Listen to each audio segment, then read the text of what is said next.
It is such an honor to be able to be sitting with such a legend today, Mr. Big George Foreman. How are you? Life is great. Good, that's good to hear. So, of course, we're talking Big George Foreman, your movie, your story. Tell me about why you decided now was the time to do this. Oh, been busy trying to make a story, number one, to live all these lives I had before. But when you think about it, you want to make certain you leave as much evidence behind as you possibly can that anyone can make it. Anyone. If you decide to fight, you can make it. A lot of times it's not in the ring, but just fighting not to give up, making certain you don't give up. Yeah, and I think you are leaving those tidbits, of course, all throughout your life and in this movie. We're seeing that inspiration that you really are trying to put out to the world, which is amazing. And Chris Davis, you got him playing the role of yourself in this movie. What was that moment in time that you knew he's the one that I want to play me? There was been years now that I wanted to do a movie, but I didn't want anyone imitating me. Chris Davis did a good job of acting out. I saw the movie, and it was like I was pulling for George Foreman. He was George Foreman. He put on a great acting, and even gained the weight like I did. Had me feeling sorry for him, like, you'll never be a boxer again. It was a good story, and Chris Davis, an excellent storyteller in acting. The portrayal was amazing, and to see the side-by-sides, it's incredible to see. So I also want to know, watching this back and recreating some of these memories, the Rumble in the Jungle with your friend Muhammad Ali, what was it like kind of going through that and seeing it all play out all over again? Oh, what a life I had to live because, I thought, boy, I'm going to go out and give Muhammad Ali a chance to fight again, make him a few dollars. I had no idea that I'd be getting off the canvas and listening to the ref count me out. And I was devastated losing my title. I developed a resentment and hate that I wanted my title back. I wanted revenge. It never happened. By the time I could make it happen again, he was my beloved friend. I loved the guy. Probably one of the best friends and longest friends I've had in my life. And I think it was also just amazing to see that friendship play out some on screen. But one really powerful moment was that moment that you said you died, and then you came back. What was that, looking back, because I know that was such an empowering and powerful experience for you. What was that like, stepping back into that moment? Yeah, success and becoming champ of the world and losing it and make certain I regain it again, that was all important to me in my life. And then in the dressing room, I had an experience. In a split second, I was dead and alive again. That's when you lose everything. And I saw everything I'd worked for crumble behind my back. Real estate investment, money in the bank, hiding money in the safety deposit box. I lost everything, and I got upset in this nothingness. I said, I don't care if this is death, no hope. I still believe there's a God. And I was rescued from nothingness, live in that dressing room. I saw blood on my forehead and hands.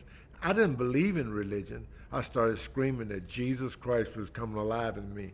My life has changed and never was able to get back and get it together like I had it before. It's been a wonderful journey. What do you think was the most rewarding part and maybe the most challenging part about going back through some of these stories for you? And I'd forgotten because, you go through life thinking about, I got to pay my income tax. I got to make certain I have the right home, build the right fence. You think about all those things, but then I watched that movie, the little boy moving into the home in these rusty refrigerators. People would leave them behind because they didn't work when my mom would rent these houses.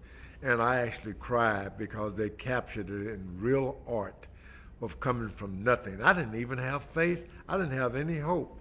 There it was. I was able to revisit that moment, and I cried. Like I said, it made a difference. The movie really made a difference to me. It was beautiful to see, and I know you talked about, some of those moments with, walking in that house or just, how much you were sharing food with your siblings and all of that. But I love that we also saw how much your mom kept that faith and made sure regardless, you were going to pray before you had that meal.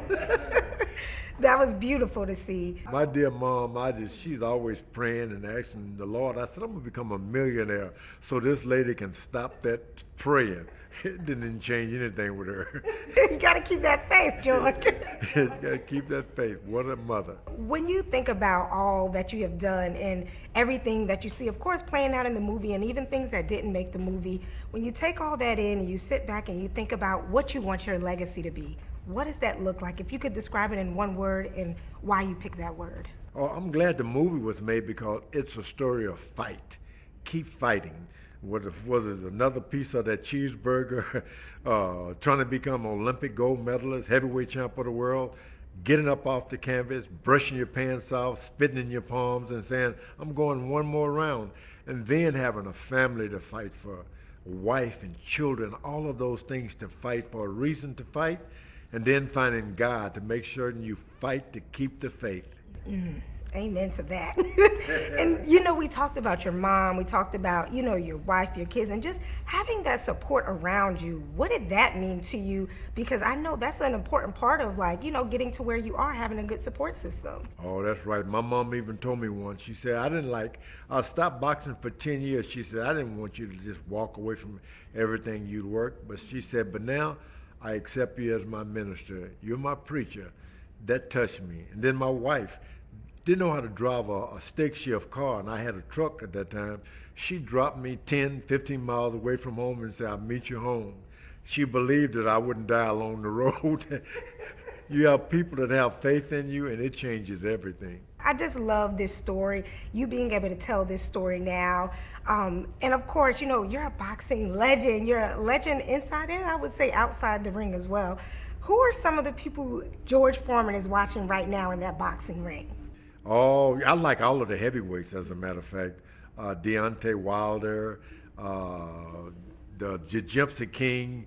Those guys are big heavyweight boxers. They're really putting on a good show. They're putting on boxing matches that will be remembered for years to come. I love that you still... Tyson Fury, that's his name. I love that. So we have this movie coming out. What's next for Big George Foreman? Well, I want to enjoy that movie. I took a lot of years to make for a story. Now you just want to keep living and make certain that people not only see the movie, but see me, that it's not a fluke. It really is real. God made a change in my life. And that faith, that message of faith and inspiration comes across so strong.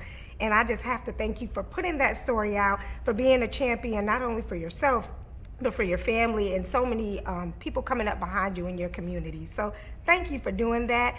George Foreman, Big George Foreman, amazing movie, and congratulations, because I know it's going to be super successful. Thank you so much.